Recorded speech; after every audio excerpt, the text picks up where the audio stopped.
तो आज हम एक बहुत ही दिलचस्प कहानी की गहराई में उतरने वाले हैं। मनसुख नाम के एक दूध वाले की कहानी। ऊपर से देखने पर तो ये बस एक साधारण इंसान की कहानी लगती है, लेकिन असल में ये इस बात का एक बेहतरीन उदाहरण है कि कैसे लालच अच्छे खासों का पतन कर सकता है। तो चलिए बिना देर किए इस चरित्र के उस बदलाव को समझते हैं जो हमें ईमानदारी और धोखे के बीच के बारीक फर्क को सोचने पर मजबूर कर देगा। सोचकर देखिए, क्या हो अगर जिस इंसान पर पूरा गांव आंख मूंद कर भरोसा करता हो, वही असल में सबसे बड़ा धोखेबाज निकले। ये सवाल ना कहानी की पूरी नींव है।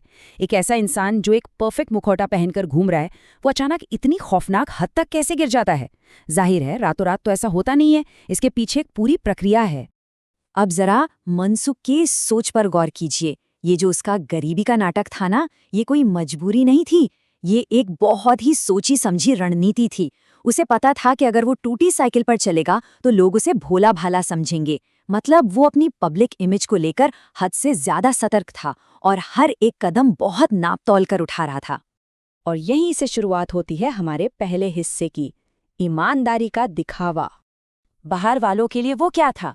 एक सीधा साधा इंसान जो सस्ता दूध बेचता है। लेकिन बंद दरवाजों के पीछे का सच बिल्कुल अलग था। वहां वो दूध में अरारोट मिला रहा है, चुपके चुपके पैसे जमा कर रहा है और अपनी ही पत्नी मीना के साथ बहुत ही बुरा बर्ताव कर रहा है। दिन और रात का फर्क था उसकी इन दोनों चेहरों में। मजे की बात यह है कि शुरुआत में ना मनसुख को लगता था कि सब कुछ उसके कंट्रोल में है। वो बस थोड़ी बहुत हेराफेरी कर रहा था, जैसे टायर पंक्चर होने का नाटक कर लिया, मुनाफा बढ़ाने के लिए थोड़ा अरारोट मिला दिया, लेकिन हाँ, खुद के घर के लिए एकदम शुद्ध दूध अलग रख लिया। और जब पत्नी सवाल पूछती तो उसे डांट कर चुप करा देता। उसे लग रहा था कि वो इस पूरे गेम का मास्टर है, पर सच कहूं तो उसे अंदाजा भी नहीं था कि ये छोटा सा धोखा उसे कहाँ ले जाने वाला है। अब आते हैं दूसरे हिस्से पर, जहां बोया गया लालच का बीज। कहानी में ट्विस्ट तब आता है जब एक दिन इत्तेफाक से उसकी साइकिल पंचर हो जाती है और वो भजिया वाले की दुकान पर रुकता है। वहां एक अजनबी को बहुत तेज खांसी आती है। मनसुख दिखावे के लिए ही सही उसे अपना दूध पीने को देता है, पर भाई वो अजनबी कोई आम इंसान नहीं था। उसने एक घूंट में अरारोट का स्वाद पकड़ लिया और बस यहीं से उसकी वो परफेक्ट योजना डगमगाने लगी।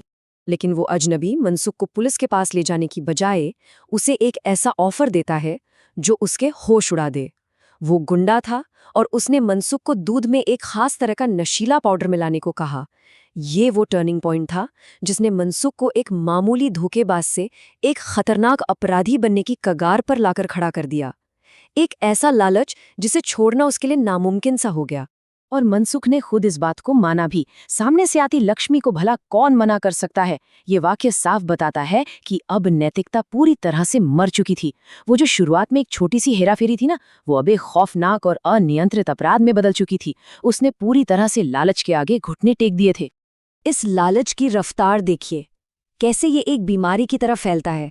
शुरुआत हुई थी बस थोड़े से अरारोट से, फिर पहले ही हफ्ते में उसने वो नशीला पाउडर मिलाना शुरू कर दिया, लोगों को उसका आदी बनाने के लिए। और आखिरी दिन आते आते तो उसने हद ही पार कर दी। सीधे 5 पैकेट पाउडर की ओवरडोज, जिसके चलते आखिरकार उसकी गिरफ्तारी हुई। मतलब बर्बादी की स्पीड देख रहे हैं आप। और यही हमें कहानी के तीसरे पड़ाव पर ले आता है, खौफ की कीमत। अब एक सीधी सी बात है, क्या झूठ की बुनियाद पर बनी कोई भी इमारत कभी टिक सकती है? खासकर तब जब उस पर कोई बाहरी दबाव पड़े। जाहिर सी बात है, बिना किसी ठोस नींव के उसे एक ना एक दिन तो ढहना ही है।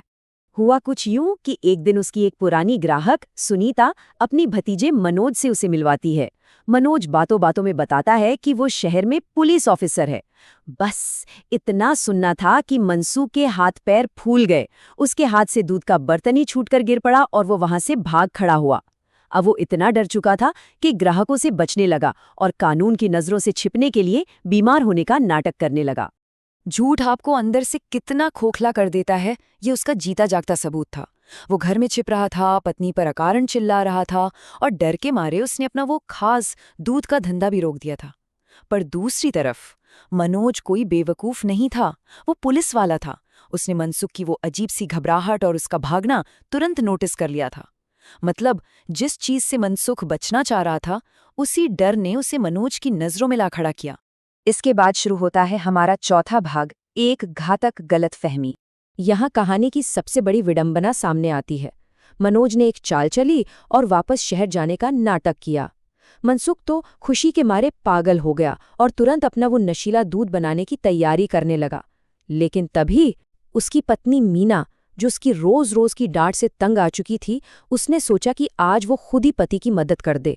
उससे तो मात्रा का कोई अंदाजा था नहीं, तो उसने सीधे 5 के 5 पैकेट दूध में मिला दिए। मीना का ये भोलापन और उसका ये वाक्य कहानी के उस दुखद अंत को बखूबी दर्शाता है। उसने कहा ना कि उसने 5 पुड़िया डाल दी ताकि उनका काम आसान हो जाए।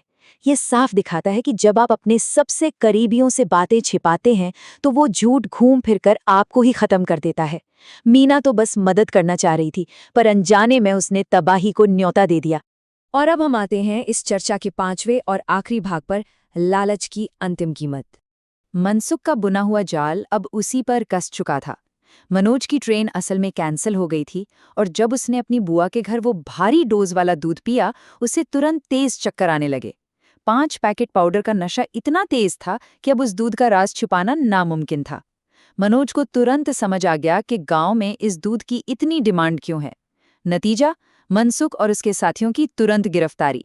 अगर इस पूरी कहानी का निचोड़ निकालें तो कुछ बातें बिल्कुल साफ हो जाती हैं। पहली, लालच इंसान को इतना अंधा कर देता है कि वो उन लोगों को भी दूर कर देता है जो उसकी मदद करना चाहते हैं। दूसरी, ईमानदारी का नाटक करने के लिए बहुत ही कमाल की और थका देने वाली याददाश्त चाहिए होती है।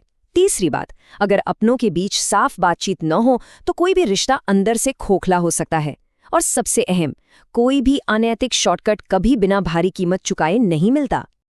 तो ये सब जानने के बाद ये सवाल खुद से पूछना जरूरी हो जाता है, क्या हमारी अपनी जिंदगी में भी इन अनैतिक शॉर्टकट्स की कोई जगह है? और अगर है तो उसकी असली कीमत क्या होगी?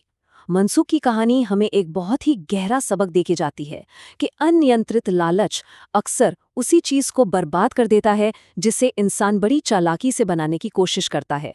जरा सोचिएगा इस बारे में। इस विश्लेषण में हमारे साथ बने रहने के लिए बहुत बहुत